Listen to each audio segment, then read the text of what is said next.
Enjoy the convenience of 7 days a week banking and extended hours with Cube from First Arkansas Bank and Trust. Member FDIC.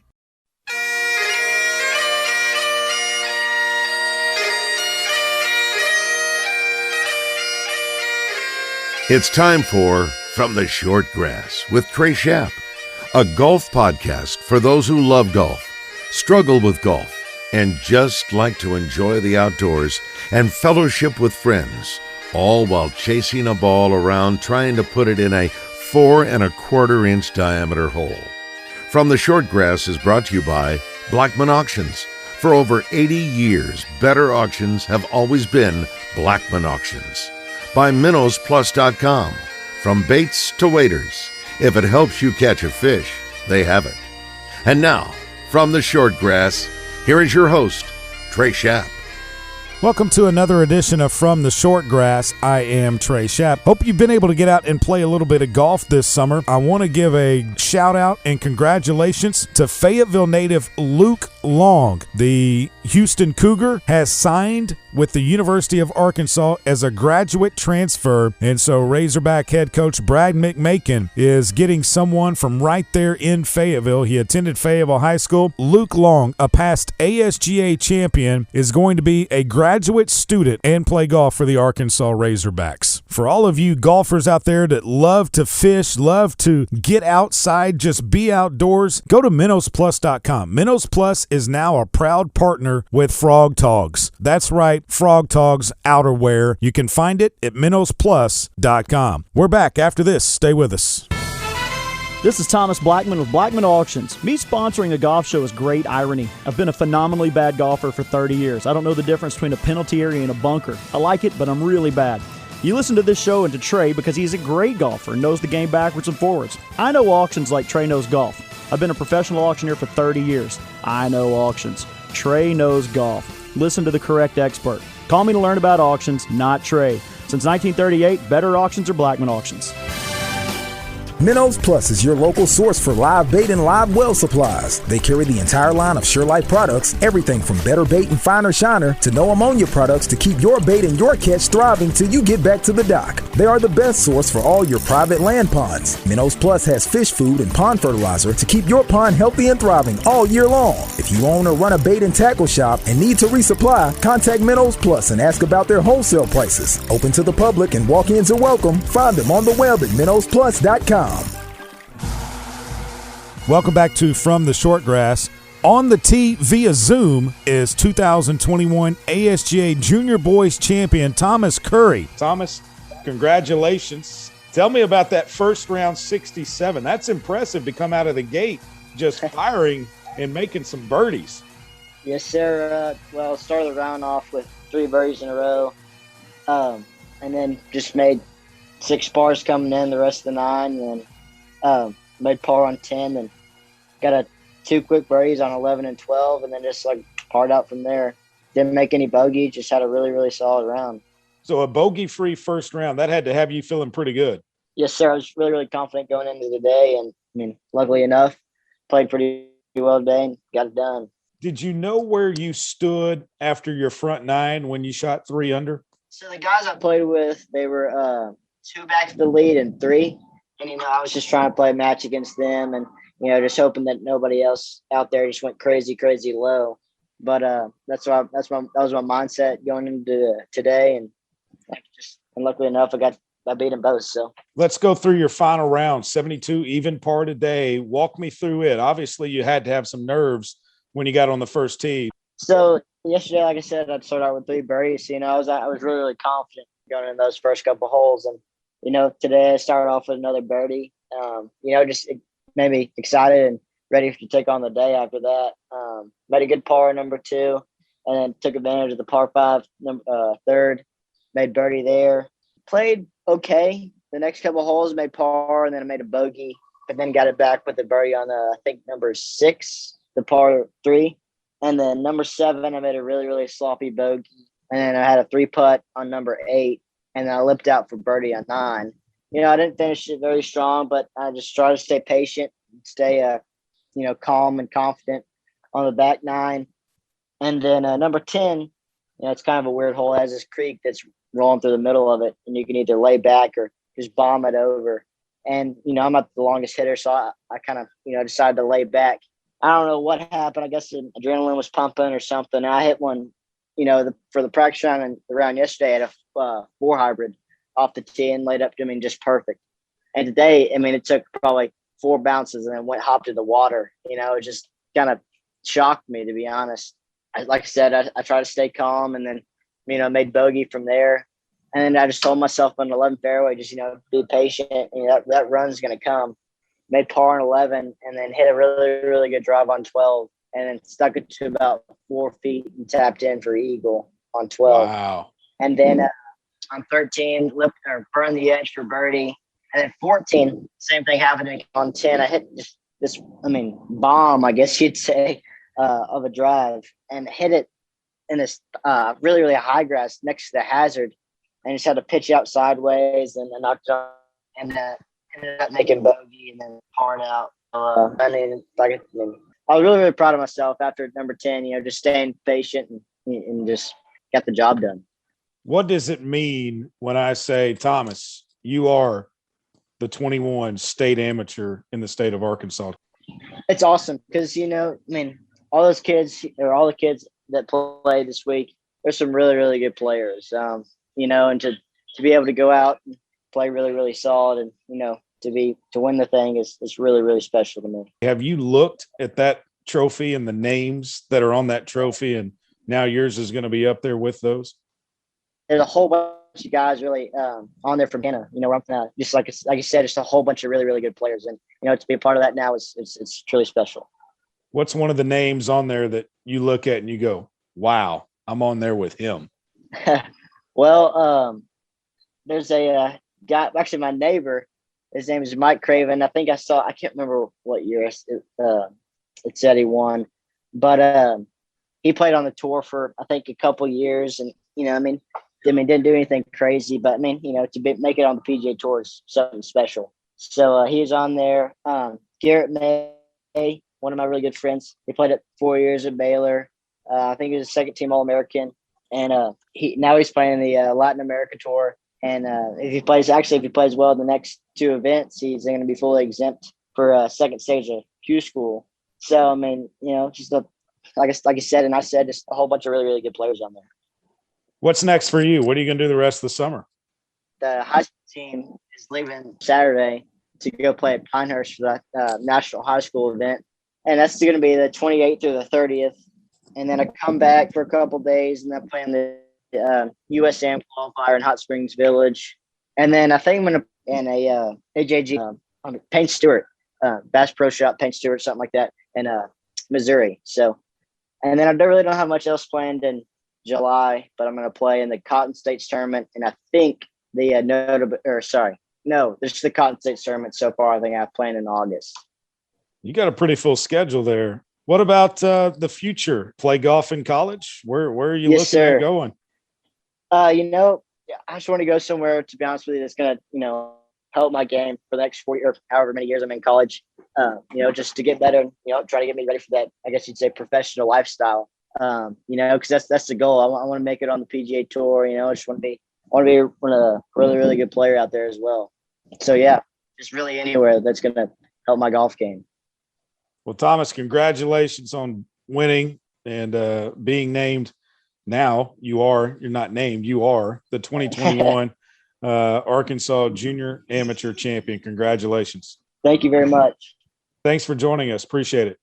Thank you for letting me on. Grace Kilcrease, the 2021 Arkansas State Golf Association Junior Girls Champion. She shot 77 in round 1, but then came from behind with a final round 3 under par 69 to win by 2 at Shadow Valley last week. She is going to play her collegiate golf at Tulsa. She joins us via Zoom. On the tee is Grace Kilcrease. Grace, congratulations on your win at Shadow Valley. How was it? Well, thank you so much for having me. I really enjoyed playing Shadow Valley Country Club. I actually have a lot of history there. Freshman year of high school, we had the state tournament there. I shot, I think I shot 84-104, first year playing golf. I've played in some other junior tournaments out there. Last year I won an event and I shot 72, 73 there. So coming into this tournament, I did feel a lot of pressure and but I knew I really liked this course and it kind of suited my game well in a way. We played it at a shorter yardage a little bit. So I had to be really dialed in with my shorter irons. So coming into the event, I was feeling pretty confident about my game. I've been playing pretty well this summer. When you go out and obviously the 77 you shot in the first round, not what you had intended, what was the mindset going into the final round then? And you knew that Emerson Doyle shot a 70, even par 72. What's your mindset going into that final round? Well, I just told myself I've been in this position before, being 2 shots, or I have never been 5 shots out of the lead before. You can't really think about that though. You can't think about, oh my gosh, I'm 5 shots out. You just got to focus again. It's so simple. 1 shot at a time, the shot in front of you, keep pushing and just always believe in yourself and your game. And that's what I tried to do the whole day today. What was working for you in that final round when you shot 69? Well, I would say my putting was really good. I didn't have any 3 putts and I made a couple birdies and I made an eagle. I still did have some lip outs though. And my iron game was much better with wedges and good tee shots. So kind of everything. You are going to be a senior in Springdale, but you have already committed to the University of Tulsa. What made you decide that Tulsa is where you want to go to school and continue your education and also play golf? Yes. So there were many deciding factors going into that.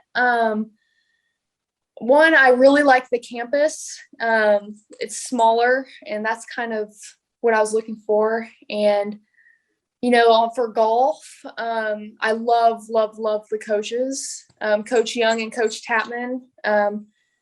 They've recently just been able to start watching me play with all the recruiting and stuff being over. So it's been really fun. And, all the teammates there, everyone's just so welcoming. And the courses they get to practice at are unmatched.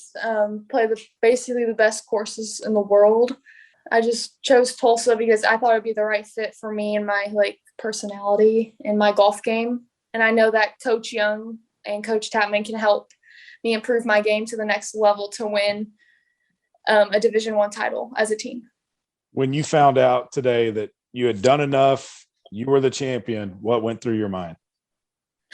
I honestly didn't know. I mean, me and Madison Holmes were tied, it felt like, most of the day. And on 18, I had to get up and down for par. And I made a 6-footer for par. And then I looked back at my mom and she gave me a thumbs up. So I was like, okay, I think I did it. What was that feeling like? It was pretty unreal because, I did have a lot of belief in myself, but mentally, it's just so hard coming from 5 shots down. So I was honestly kind of numb at first. I didn't really feel anything. And now I think it's actually sinking in. I can't believe I actually did that. So what's next this summer? Obviously, you might try to become the junior match play champion as well in the state. Yeah, we'll see about that. With my schedule, I'm going to Maryland to play in the USGA Girls Championship. I'm going to play in some other AJGA tournaments. And I will do more ASGA, possibly the match play. I will have to look at my schedule to see if I'm doing that, but we'll see.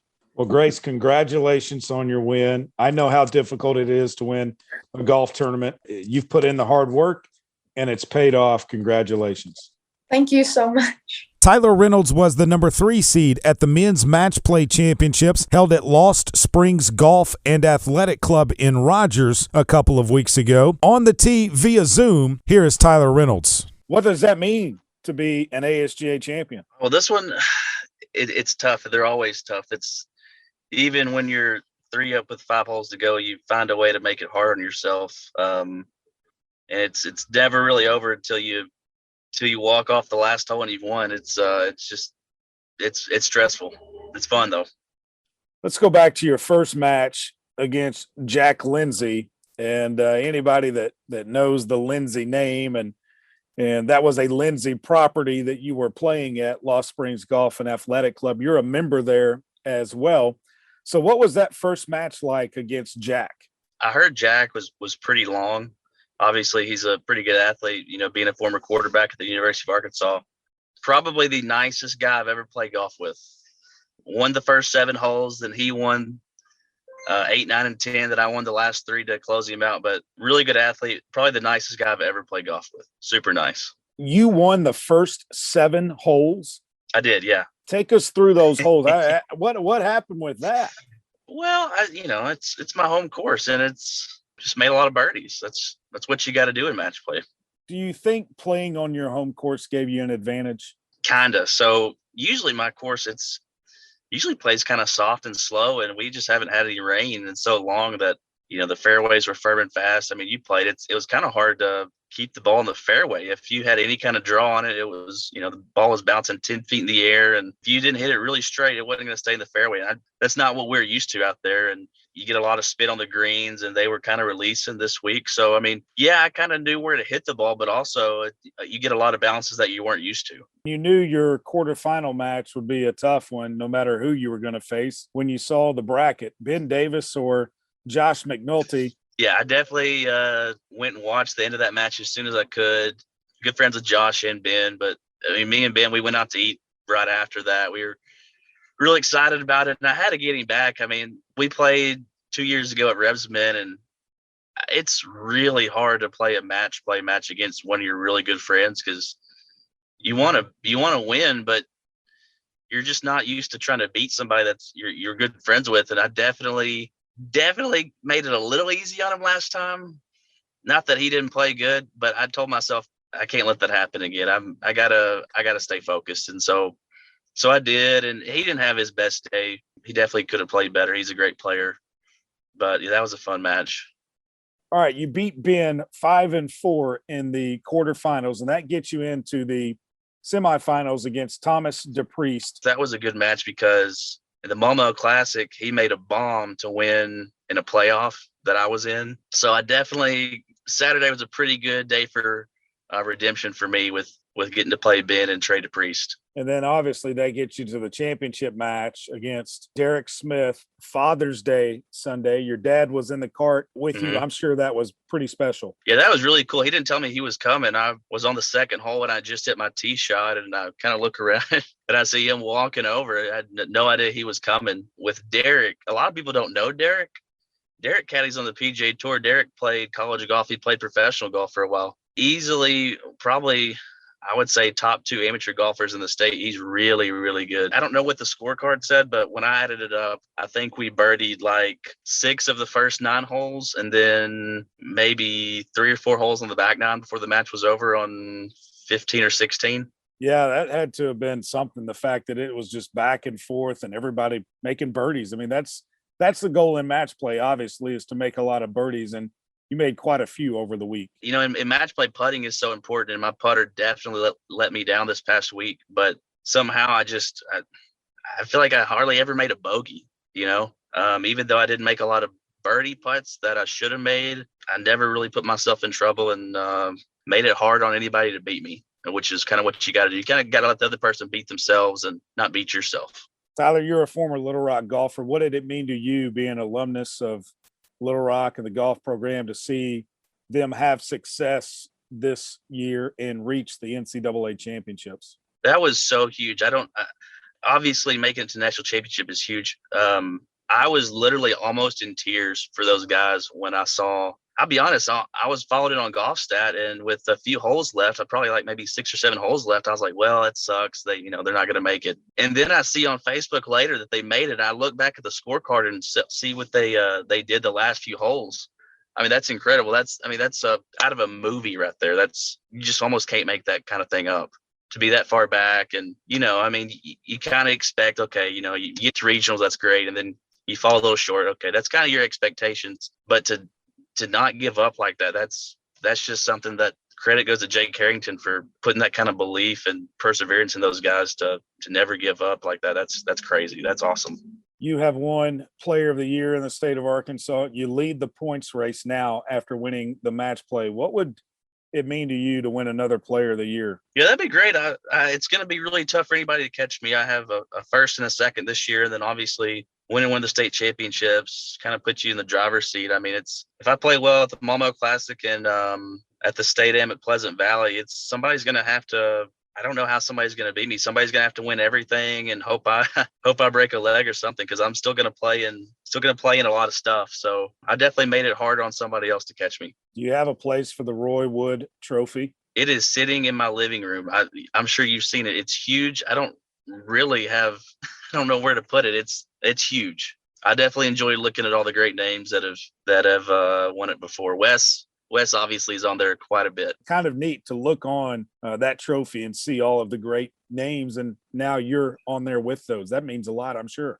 Yeah, that's definitely cool to be right next to him. I don't know who will win it after me. Hopefully I get it on there a few more times, but no, it's pretty cool just to hate that he didn't get to play. I mean, that sucks to, you win it back-to-back years and you don't get to play in it your third year. But I'm sure he'll be back the next year trying to win it back from me. There's no doubt about that. Tyler, thanks for joining us. Congratulations again on winning the ASGA Men's Match Play Championship. This is Thomas Blackman with Blackman Auctions. Me sponsoring a golf show is great irony. I've been a phenomenally bad golfer for 30 years. I don't know the difference between a penalty area and a bunker. I like it, but I'm really bad. You listen to this show and to Trey because he's a great golfer and knows the game backwards and forwards. I know auctions like Trey knows golf. I've been a professional auctioneer for 30 years. I know auctions. Trey knows golf. Listen to the correct expert. Call me to learn about auctions, not Trey. Since 1938, better auctions are Blackman Auctions. Minnows Plus is your local source for live bait and live well supplies. They carry the entire line of SureLife products, everything from better bait and finer shiner to no ammonia products to keep your bait and your catch thriving till you get back to the dock. They are the best source for all your private land ponds. Minnows Plus has fish food and pond fertilizer to keep your pond healthy and thriving all year long. If you own or run a bait and tackle shop and need to resupply, contact Minnows Plus and ask about their wholesale prices. Open to the public and walk-ins are welcome. Find them on the web at minnowsplus.com. Welcome back to From the Shortgrass. I want you to go to blackmanauctions.com. August the 5th, 9 a.m., 1,800-acre real estate and equipment auction in Desark, Arkansas. You can find more information about that auction at blackmanauctions.com. On the tee is our rules expert, PGA Master Professional Adam Carney. Adam, I'm signed up for a tournament. I'm going to play, and I get to the first tee, and I'm handed a scorecard that I'm going to give to someone else and take theirs. One of my competitors, and I'm also given a rule sheet, hole location sheet. What's the scenario on reading the rule sheet? Do I have to read everything? Well, if you want to know what the conditions of the competition are, the answer is yes. It's fair to assume that if you show up for a competition, that USGA rules are going to apply. But we had an appendix to the rule book where we had all kinds of what we call quote-unquote local rules or conditions of competition, which are additional rules that can be added or subtracted. And so that information is what we call a notice to competitors. And that information can change in the middle of a competition as well. For example, we have a lot of rain. We're going to play lift, clean, and place today. But day 3, we're bone dry. We're fine. We're going to give you a notice to competitors that say, hey, we're no longer playing lift, clean, and place under this rule. Now we're going back and applying, playing the ball as it lies. It's funny. I think I've talked on previous podcasts how players really don't know, the rules. Some of them do have a fairly good grasp because they've been playing golf for a long time. So, the basics, they're really, really good. I think about this because as I wrote these things throughout my entire career, some of the first ones I did were absolutely horrible, but the ones I did towards the end of my career and I still send to people to use are very, very involved. And it's just because you want to have it on paper so you have backup and you say, look, it says it right here. Yeah. And when the player comes to you and says, well, I didn't read it. Well, too bad. It's your own fault. Okay. But on the rule sheet, there are obviously, if there are local rules that are going to be in play, you have that. Is the one ball rule in effect? Correct. That can be on there, which that means you have to play the same ball with the same markings from the time you tee off to the time the putts hold on 18. Correct. It's not just you only have one ball to play. Yeah, you have the same. You have to play the same make model. So and then also on there is procedures for in the event of a playoff. Correct. Here's what we're going to do. How are we going to decide ties? Yeah. And that's really, really important, especially at the club level.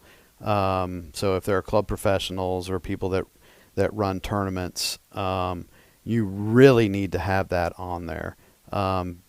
Even if you're going to do, card matching where you're going to basically do a scorecard playoff, well, how are you going to do that? I mean, typically a lot of people just go to the number one handicap hole and just go by handicap hole back until we break the tie.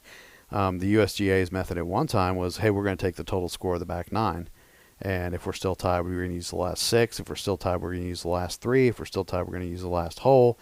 And if they're still tied, then we're going to flip a coin. And that was, but they didn't say flip a coin. The terminology was determined by lot, which, obviously that's part of the RNA putting in their verbiage. But so, yeah, I mean, that's a huge one. Anyone that's listening to this, I would tell you, if you are conducting competitions and you are doing a notice to competitors, you probably know to add those local conditions on there. But it's very, very important that you determine on there how you're going to break ties. If you're going to have a playoff, what holes you're going to play, what order they're going to be in.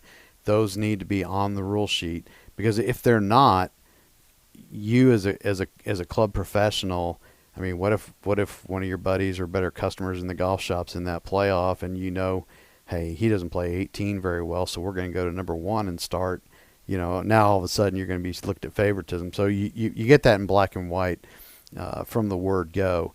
I look at just having worked some what now are now Korn Ferry Tour events and some PGA championships. I remember 05 on Thursday. It was a 1 in 10 start at Baltusrol that year. So I was on number 1, and every single player got that notice to competitors, handed it to the caddy. Caddy took it, put it in the bag. And so they look at it and say, hey, we'll reference it later if we need to. One player in 2005 literally took the time to read the entire thing before he handed it to his caddy. And you guess who that player was?